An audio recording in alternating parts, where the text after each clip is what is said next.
Spierig.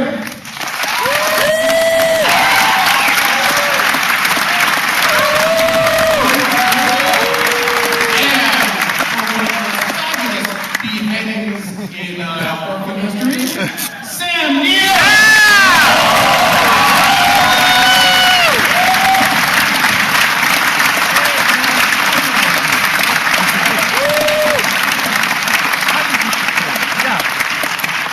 Start off with a couple of questions. Truthful question. You guys have really injected, this is such a fresh, new take on the vampire genre. I kind of want to know where it came from. But also, I thought we had you back here at Midnight Madness a lot sooner than 5 years. I mean, what happened? I mean, you guys have been working on this film for 5 years, so where did the idea start? And just take us through how long it took to get you here.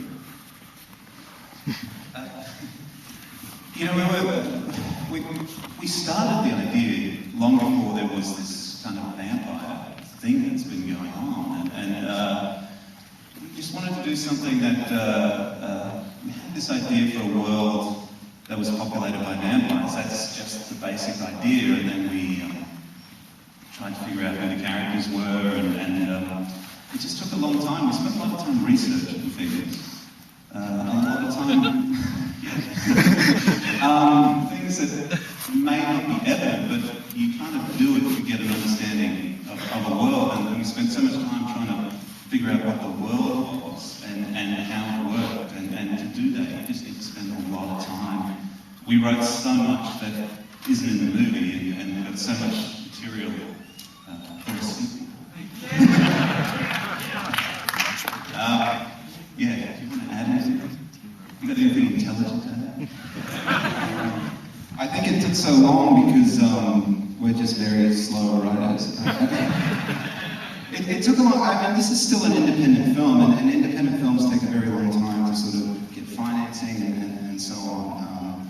We certainly weren't sitting around for 5 years waiting for something to happen.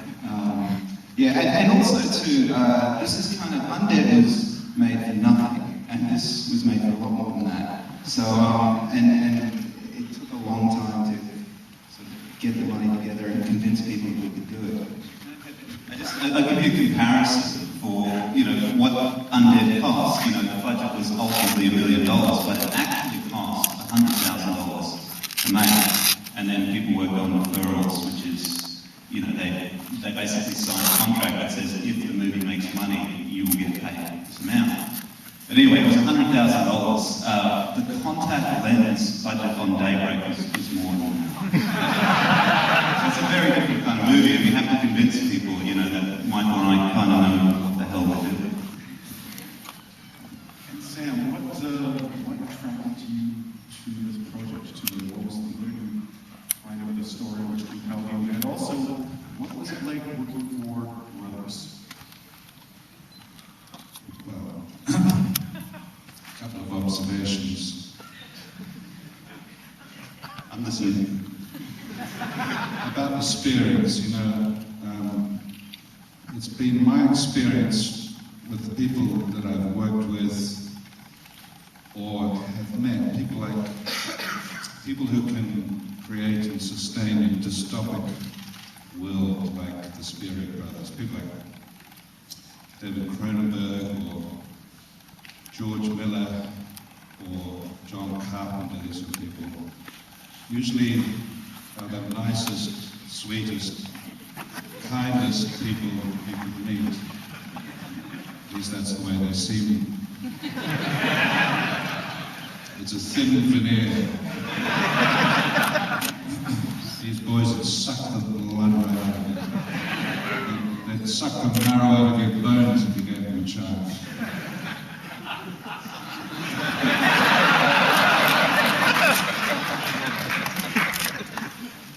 The other thing, of course, that I wanted to say was, for those of us who have to take a little pill every day, or those of us who will, you will know that it's never about the cure.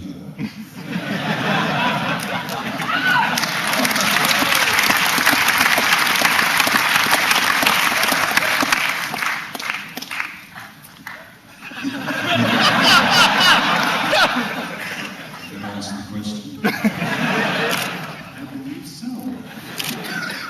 And also, as the credits roll, your names appear multiple times throughout, specifically in the special effects and CGI. Can you talk about your involvement in that and about the team behind the makeup and the special effects?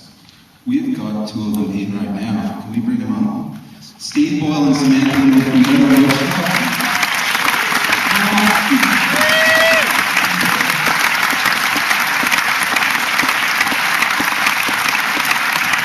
I've known Steve since we were at college. We made short films together. We made Undead together. And Steve's sort of been our filmmaking partner for well over a decade now. So Steve has always been a big contributor, and whenever I have ideas for films, Steve's usually the first person I contact when we want to sort of develop creatures and that sort of stuff. As far as the CGI goes, we ran out of money, so Peter and I had to do a lot of effects again. Can you talk about what the challenges were in putting a lot of creatures on screen? Just the time, the amount of time we had, it was crazy. We had, I don't know, maybe, I first heard about the idea in 2003. Actually, I think it might have been when you guys came back from Toronto with my dad. He said, hey, we've got this idea about the world being taken over by vampires. And, yeah, just finished. So, we had all the time in the world to think about it, but to actually build this stuff, we didn't have a lot of time. And there's so much prosthetic makeup in this. I mean, the guy in the kitchen, the subsider in the kitchen, that application was about 10 hours just to do his appliances. We had like a 10-hour day to get everything ready. 10-hour application to start at about midnight and or 1 o'clock in the morning. And then he had to get ready. Then he was on set, and we were on set for about 12 hours with him. Actually, I kind of bailed and fell asleep, and Sam stayed that whole time. And so, but I mean, is that accurate? I have to say, you shouldn't be saying any of this. You know. I don't know why people tell people how it's done. I didn't say how I was imagined. I just said I did. If you really want to know how it was done, we actually had, I should actually mention that we had a few people who've been really supportive.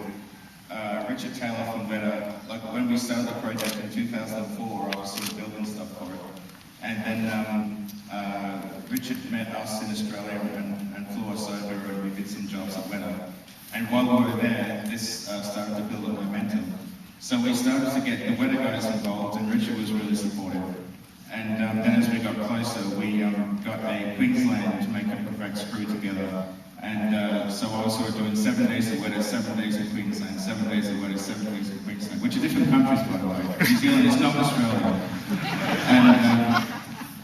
And yeah, so we just had, you know, the most amazingly talented people from 2 different countries just work on this together. And this is the best experience I've ever had. Or one of them, for sure. And I'd just like to mention that Sam is also in another film in the film festival this year, Under the Mountain, which even though it is in, how many people saw Under the Mountain press screening? It is even though it's in Family Zone, you should see it. And if you've got any young teenagers or who like kind of fun action adventure horror films, I'll take you to see it. Sam is in it. And it's also got Weta workshop things in it, and it's directed by the Midnight Madness director of Black Sheep, Jonathan King. Is Jonathan King still in the house tonight? Jonathan King, director of Black Sheep, is back. But this time he's scaring